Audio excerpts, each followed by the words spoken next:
presencia de cirrosis hepática por alcohol. Entonces, ahí se vuelve muy importante los aspectos que tienen que ver con la fisiopatología del daño hepático por alcohol, y no voy a tocar más que muy brevemente el aspecto de genética, pero siempre existe la posibilidad de una mayor susceptibilidad.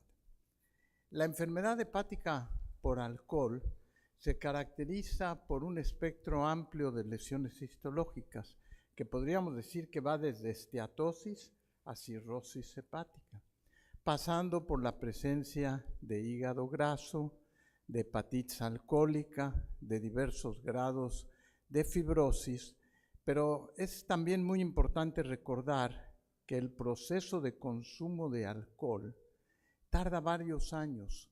No es de que a las primeras de estar tomando alcohol en exceso se desarrolle la enfermedad. Entonces es muy importante tenerlo en cuenta en el continuo del consumo de alcohol, en la forma que Fátima explicó, que por ejemplo el binge drinking es de mucho más riesgo en población como la nuestra. El otro aspecto muy importante de la enfermedad hepática por alcohol es que son muchos los aspectos que están involucrados.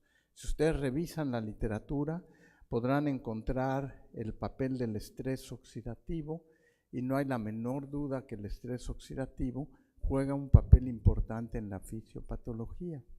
Pero también hay trastornos en el metabolismo de los hepatocitos, la forma en que se metaboliza el alcohol, y también se ha tratado de encontrar susceptibilidad en la manera de encontrar genes de que nosotros seamos una población que metabolicemos el alcohol en forma directa a otras poblaciones. Otro aspecto muy importante es la inflamación hepática. Recuerden que el consumo de alcohol se acompaña de inflamación, el consumo excesivo de alcohol, y lo vamos a tocar dentro de unos momentos, se acompaña de inflamación hepática.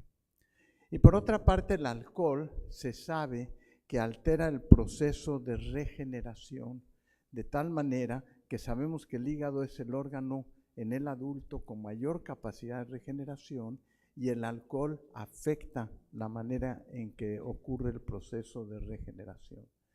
Mucho más reciente, hemos ido aprendiendo que el alcohol favorece la translocación de productos bacterianos de la microbiota intestinal al flujo sanguíneo portal. Y hay muchos estudios que empiezan a aparecer si la microbiota juega un papel importante o no en el desarrollo del daño hepático por alcohol. Y eso también pudiera ser uno de los mecanismos que explique por qué tenemos mucha mayor enfermedad hepática, con esa permeación de bacterias, entre comillas, normal al flujo sanguíneo portal. Otro hecho muy relevante que espero que permee es que la investigación translacional de alcohol debe de ser fundamentalmente en humanos para poder identificar nuevos blancos terapéuticos. No tenemos un blanco terapéutico específico que prevenga el daño hepático por alcohol. Y si algo queremos hacer, tiene que ver con identificación precisamente de nuevos blancos terapéuticos donde pudiéramos estar incidiendo.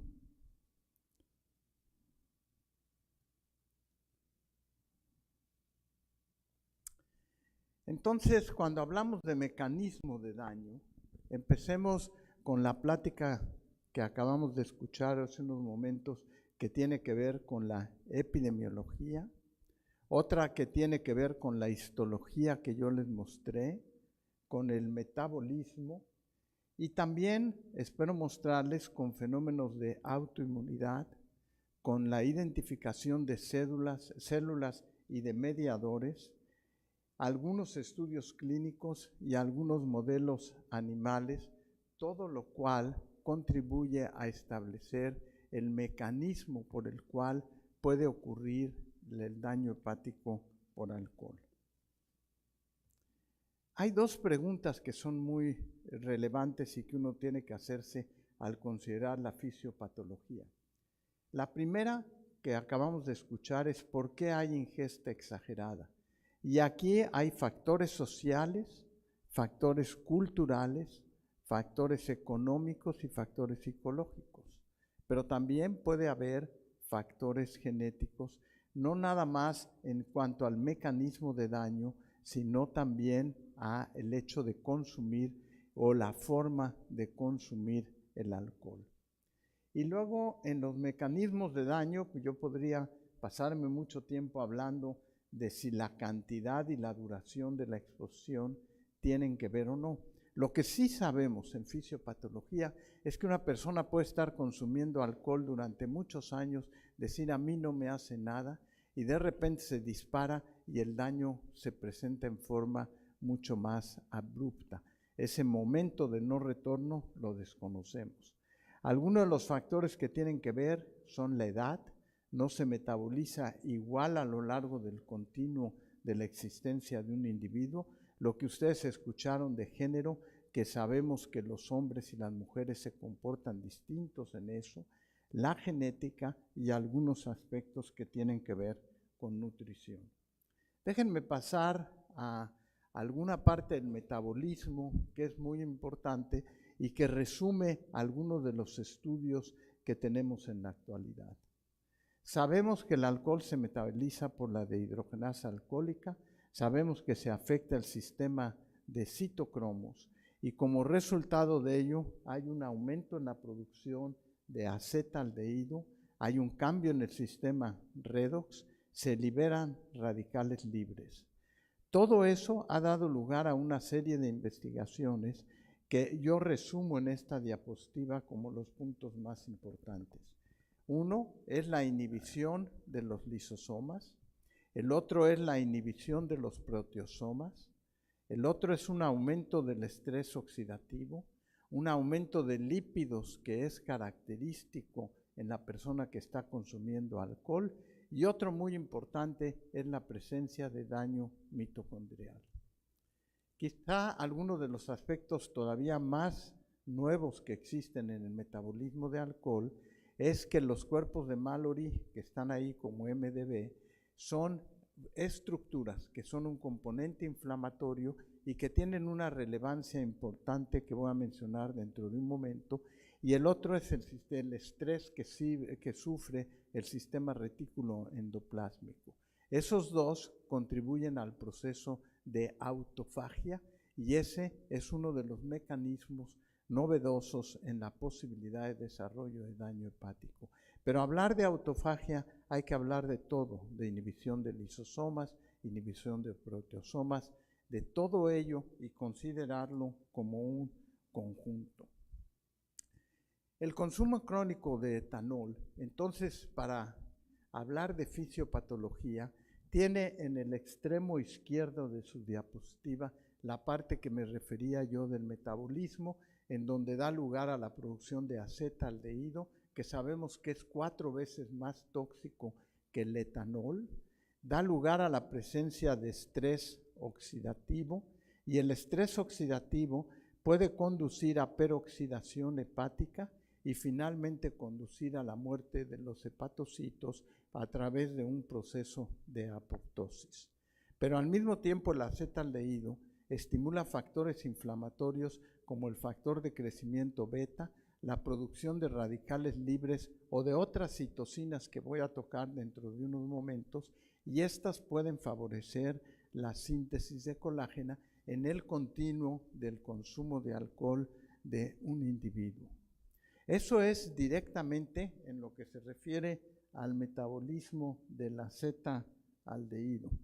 Pero existen otros 3 factores que son muy importantes.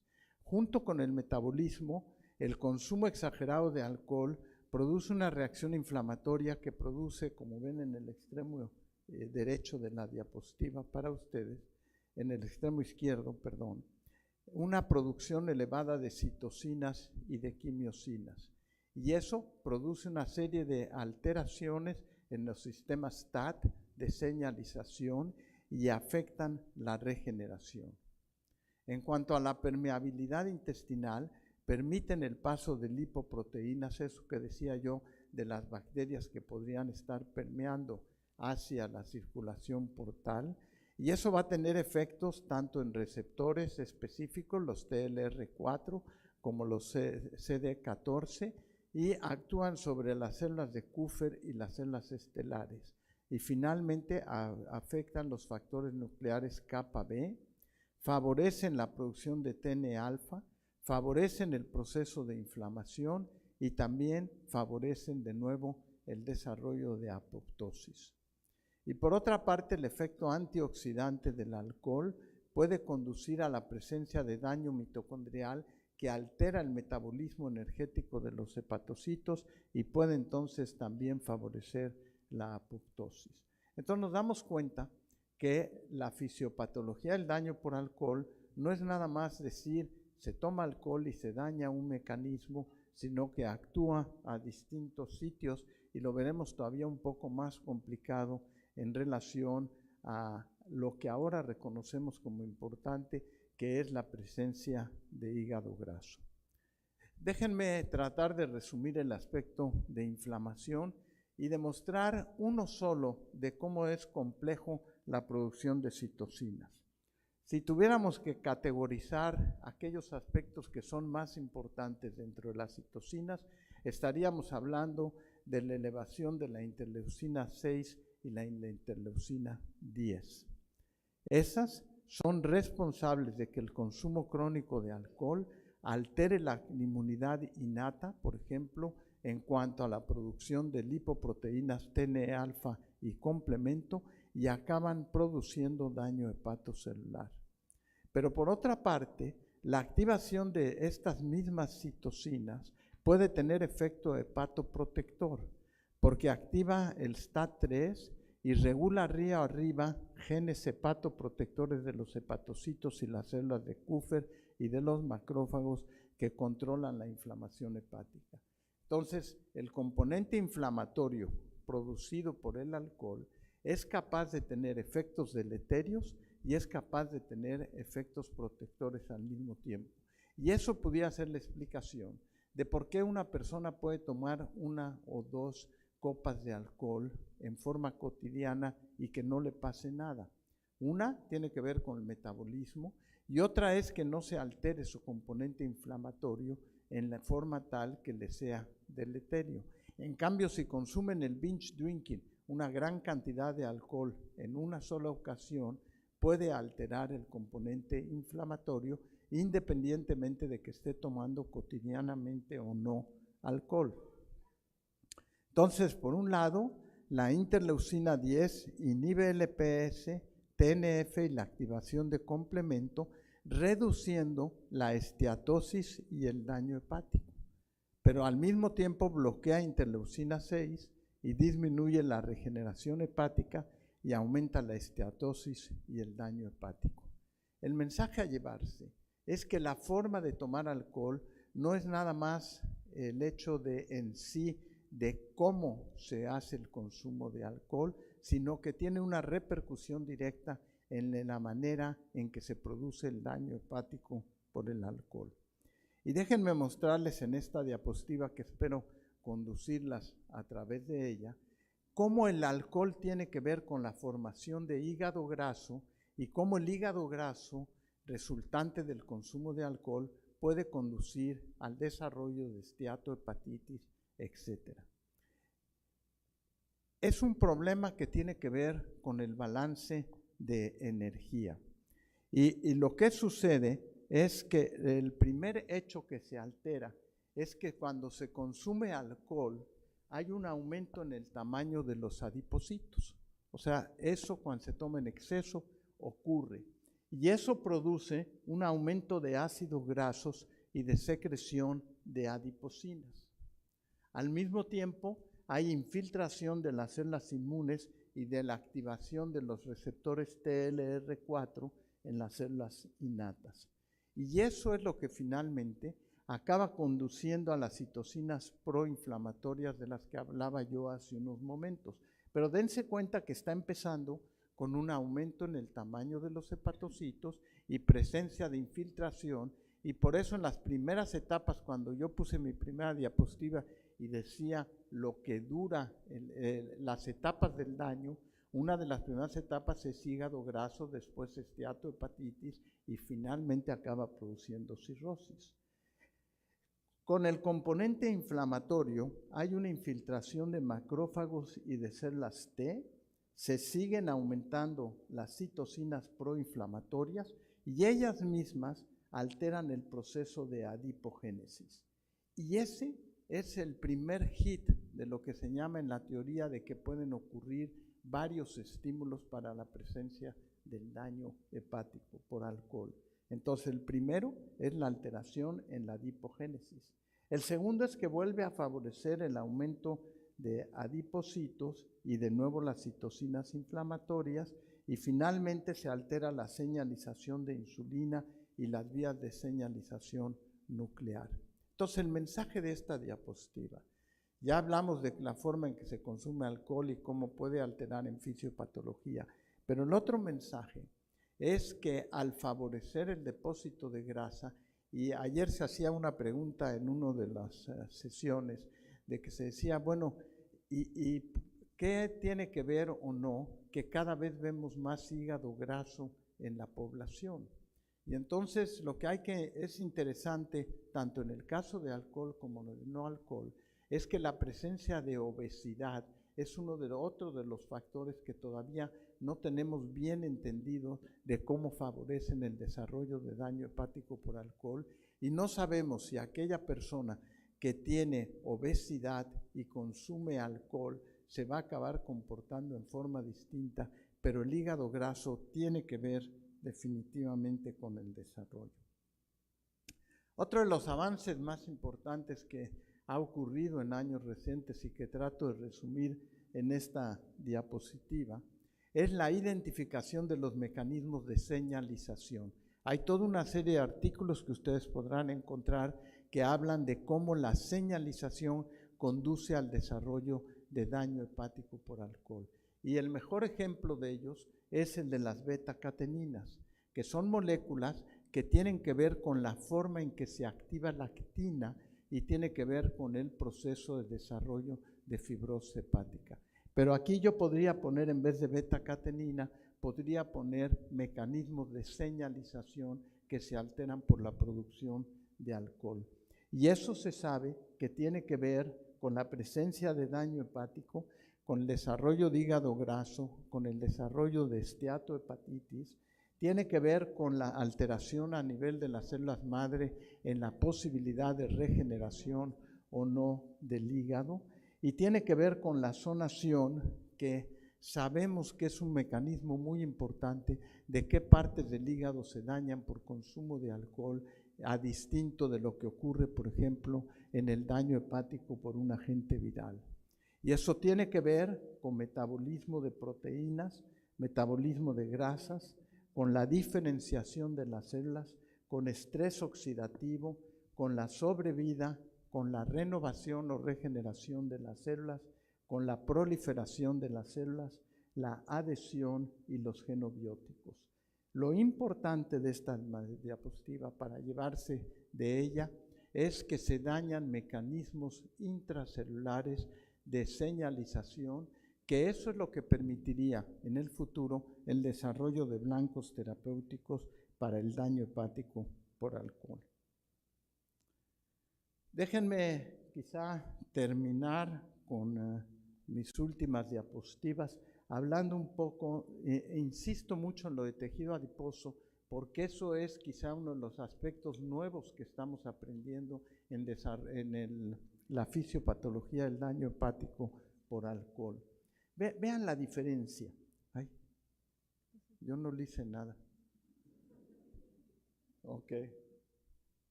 A lo mejor no toco la mesa. Las células inmunes del tejido adiposo en un individuo normal representan el 4%. En cambio, en un individuo obeso representan el 12 al 50% de las células que encontramos dentro del hígado.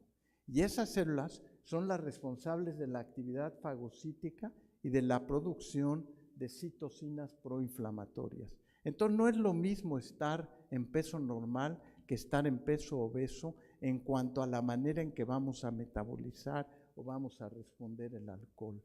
Aumenta el riesgo de necrosis, de un proceso de destrucción celular. Y los macrófagos producen las interleucinas y con el aumento de obesidad cambia el fenotipo de macrófagos de M2, que son los que producen interleucina 10 e interleucina 1, a macrófagos de tipo 1 que producen las citocinas proinflamatorias. Entonces, la relación de grasa con el consumo de alcohol podría explicar también por qué a consumo igual de alcohol hay poblaciones como la nuestra que acaba desarrollando más cirrosis hepática que otro tipo de poblaciones. El alcohol, déjenme en mi penúltima diapositiva todavía mostrarles otra parte de fisiopatología que está en la actualidad muy de moda, o más que de moda, de abriéndose el conocimiento por el desarrollo de genética. Se sabe ahora que el alcohol altera el proceso de acetilación y desacetilación de las histonas y cambia los patrones de metilación del DNA. Entonces el alcohol regula mecanismos epigenéticos que involucran, entre otros, a las pequeñas moléculas que denominamos mirnas, que controlan eventos transcripcionales y que tienen que ver con la expresión de genes involucrados con el daño hepático por alcohol. Entonces, una persona que consume en exceso puede producir cambios genéticos derivados del consumo excesivo de alcohol. Y termino con una de mis diapositivas que seguramente la habrán visto porque la uso con frecuencia, que dice que nuestros antepasados sabían más que nosotros en relación a la metilación y a los genes. Y era la costumbre de que si un individuo nacía bajo el signo de Ome-Tochli-2, iba a ser alcohólico, no sé si iba a tener daño hepático por alcohol, pero ya desde el nacimiento estaba predestinado a ser alcohólico. Muchas gracias.